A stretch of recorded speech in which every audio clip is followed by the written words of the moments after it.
Այս 6 տարի, երբ որ պետք էր պայքարել, դաշտը գրեթե դատարկ էր, բացի մի քանի կուսակցություններից։ Բայց հենց ընտրությունները եկավ, մեկի տեսար այդ փոքր կուսակցություններից տվար զանգված դուրս եկավ բեմ եւ վերլուծաբանների մի հատ շքերթ, բայց այդ ամբողջի հետ մեկտեղ ակնհայտ է մեկ բան, վերլուծելու կարիք չկա ընդհանրապես, որովհետև Նիկոլը այնքան ակնհայտորեն ամբողջը բացահայտեց եւ բոլոր կետերը արդեն դրեց իր տեղը եւ ըստ այդմ մենք ցավով հանդերձ այսօր արդեն պետք է հստակ տարանջատենք, այսօր արդեն եթե մեկը կողմ է Նիկոլին, ապա նա կողմ է հայրենիքի դավաճանությանը, նա կողմ է ամբողջ հողերի հանձնմանը, նա կողմ է հայոց պատմության ուրացմանը։ Ցանկացած մարդ, որն այսօր կողմ է Նիկոլին, փաստացի կողմ է իր ծնողների,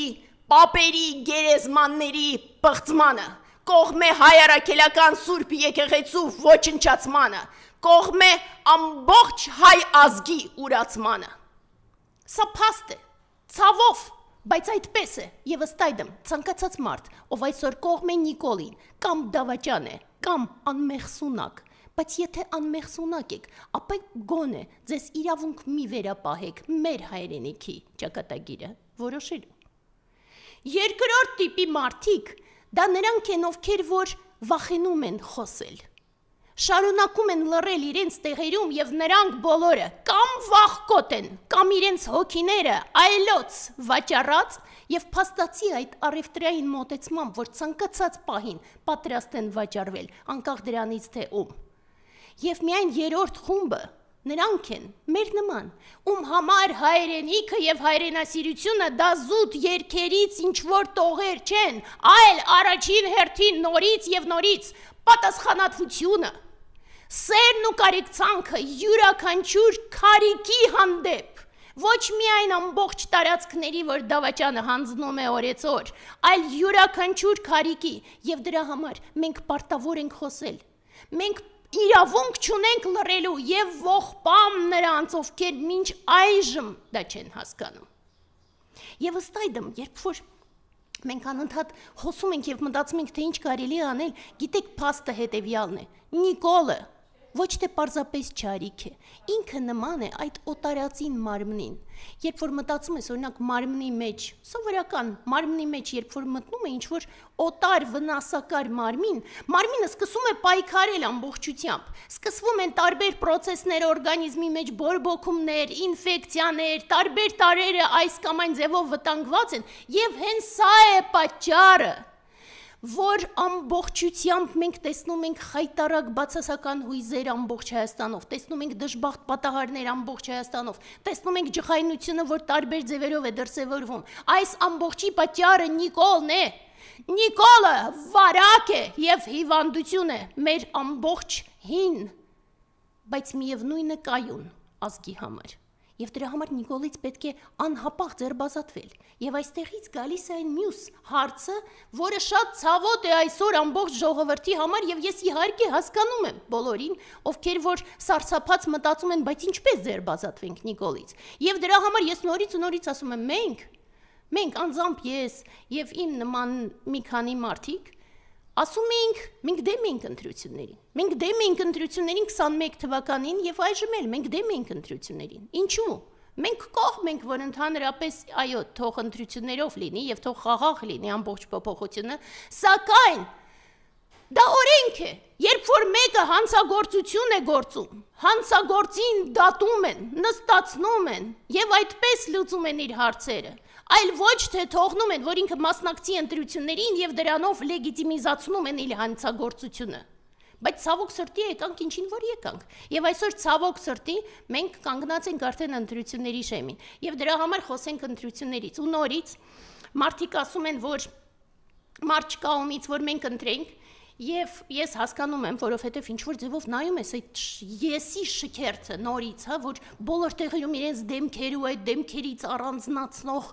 Նիկոլի մի տեսակ հոգեկան հիվանդի դեմքի նման ու այդ բոլոր տեղերում հանդիպող դեմքերը, որ ընդհանրապես ծանոթ չեն հայ ժողովրդին, թե որտեղից են հայտնվել, ովքեր են ընդհանրապես, բայց մյուս կողմից նայում ես ու մտածում ես, որ մարդիկ ինչի մասին են խոսում։ Գիտեք, վերջերս լսեցի մեկը խոսում էր, ասում էր Հայաստանում լուրջ խնդիր կար, ինչ էր ասում, խոշոր եղջերավորների։ Հայաստանը մի խոշոր եղջերավորի խնդիր ունի նախ եւ առաջ։ Իր հարցերն է պետք լուծել, դրանից հետո այո, ցավոք սրտի, այս 8 տարվա մեջ Նիկոլին հաջողվեց ամբողջությամբ ավերել պետական ապարատը։ Բոլոր օղակները ամբողջ Հայաստանի Հանրապետության ցնցված են լիովին ամբողջությամբ քայքայված են։ Այո, նա ով որ գալու է հետո պետք է ավերակներից նորից կարողանա Հայաստանը շենացնել։ Մենք դա ընկալում ենք, բայց առաջին հերթին պետք է կարողանալ հենց այս չարիքից ձերբազատվել։ Ինչու դրա մասին դադարել եք խոսել։ Եվ դրա համար գիտեք մարդիկ անընդհատ հուսահատվում են եւ այլն, բայց մեր թիմից մեկը շատ հետաքրքիր միտք արտահայտեց, որ ուզում եմ կիսել այժմ։ Ինքը ասեց, որ գիտեք, երբ որ օրինակ ավտոբուս է եւ հանկարծ ավտոբուսի ղեկին հայտնվում է մեկը հոգեկան հիվանդ կամ դեղերի ազդեցության տակ, որը միանգամից գազ տված քշում է դեպի անդունդը։ Եվ ամբողջ ժողովուրդը, որ այդ ավտոբուսի մեջ է սարսափած, տեսնում է, որ դեպի անդունդ է արագ քշում, եւ ոչ մի բան չի ազդում իր վրա։ Իրան փորձում են համոզել, փորձում են ինչ-որ բաներ բացատրել, բայց ինքը, քանի որ հոգեկան հիվանդ է, արագ այդ ամբողջ գազը սեղմած, արագ գնում է դեպի անդունդը։ Ինչ է պետք անել այդ պահին։ Արդյոք այդ պահին ընտրություններ են կազմակերպում կամ քննարկում են ով է ավելի լավ վարորդը։ Ոչ, արագ փորձում են որևէ մեկը, որ այդ պահին ղեկը վերցնի, փրկի ավտոբուսը, դրանից հետո նոր հնարավոր կլինի մտածել, թե ով կղեկավարի պետությունը։ Սա է լուծումը։ Եվ դրա համար առաջին հերթին պետք է անհապաղ այս ղեկը ստանձնած, շեղված մարդկանց ձերբազատել, Հայաստանը նրանցից։ Իսկ իրավիճակը ամեն դեպքում շատ ծանր է հիրավի, որովհետև տեսեք, մենք ասում ենք 30% մշտական իշխանական ռեսուրս եւ դա մշտական ցավոք սրտի հաշվարկների մեջ կա, բայց ես ասեմ, ավելի ծանր է ոչ թե դա, որ մշտապես կա 30% իշխանական ռեսուրս, այսինքն այն բոլոր մարդիկ, ովքեր որ տարբեր տեղերում տեղավորված օգտվում են Նիկոլից եւ եւս դրանով դավաճան են, այլ նաեւ ժողովրդի զանգված կա, որ մշտապես ստրկական մտածողություն ունի եւ ցանկացած պարագայում խոնարհվում է իշխանավորների առաջ, չմտածելով իսպար, որ իշխանությունը առաջին հերթին ժողովրդին է պատկանում, այլ ոչ այդ հիվանդներին, որ հանկարծ հայտնվել են այժմ ղեկին։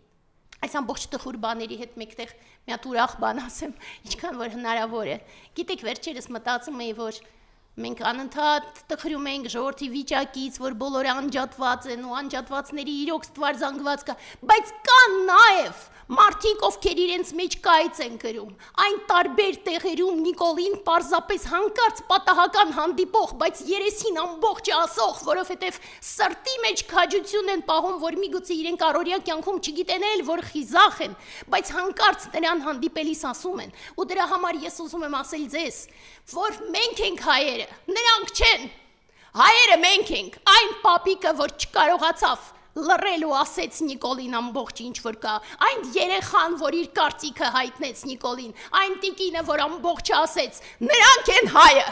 մենք ենք հայերը, իսկ Նիկոլի նման թուրքագեն մարդիկ, պատահմամբ հայտնված մեր ազգում, ոչ այլ բան են, քան պարզապես մի կողմից ազգի խայտառակությունը, բայց մյուս կողմից ազգի թշնամիները։ Եվ ի վերջո, այսօր համբարձման տոնն է, Սուրբ համբարձման տոնը, ու Ես գիտեմ, ցավոք սրտի չարիքի դեմքերը շատ են, ցավոք սրտի Հայաստանով մեկ սփռված չարիքի գլուխները այնքան շատ են, տգիտությունը, անտարբերությունը, օտարամոլությունը, անջատվածությունը, ես գիտեմ, որ այդպես է, որովհետև նայում ես ու անգամ դպրոցների տեսնում ես, որ էքսկուրսիա բառի տակ միայն մի բանը, որ գիտեն դա ռեստորաններ այցելելը, ես գիտեմ, որ չարիքը շատ է Հայաստանում, բայց համբարձման տոն է, եւ ես գիտեմ, որ հրաշքները հնարավոր են, ու ես գիտեմ դրա համար, որ մենք միևնույն է կկարողանանք փրկել մեր սիրելի, միգուցե տառապյալ, բայց միևնույն է դեպի ծաղկունք գնացող Հայաստանը։